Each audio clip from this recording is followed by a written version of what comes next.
Hello, my name is Frank Burkard Jr. and I'm the owner of Burkard Nurseries in Pasadena, California, established 1937. And what I'm here today is we're going to talk about herb garden basics.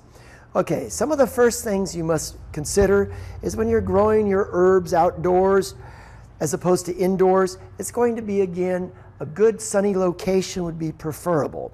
Some of the herbs like Italian parsley, the oreganos, they will take half a day's sun, but again, lighting, if you've got it full sun, that's the best. Another very important fact is what are you going to use to plant them with? A lot of times your soils are poor and you need to enrich them. So what we'll do is we'll use a lot of the gourmet organic mixes, such as the chicken manures, the earthworm castings. We'll use starter fertilizers, which are all organic.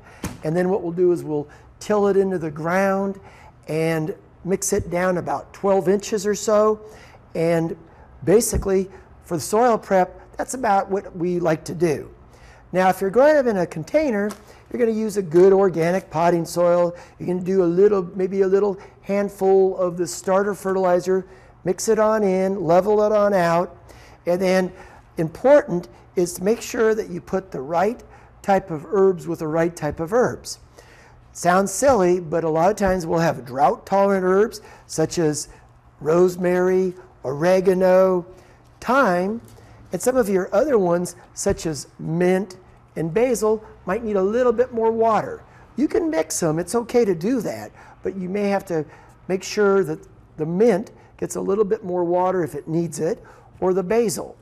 Also, another thing is when you're considering planting different plants together, now you've got to remember some of these will take over containers, the ground. So plants such as the mint, very important, grow it in a container, or what you do is you plant it in like a 5-gallon plastic container, sink it into the ground, have maybe about this much of the container sticking up, and this prevents it from running all over your garden, taking over the other plants. Another very important fact to consider, some of these plants will die down during the winter. Okay, this is French tarragon.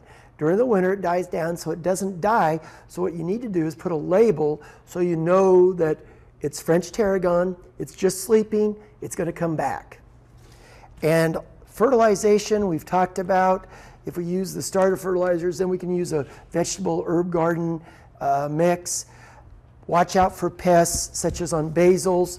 You can use the pyrethrum with canola oil, again, very organic, and it's safe to use. I'm Frank Burkard, and those are tips on herb garden basics.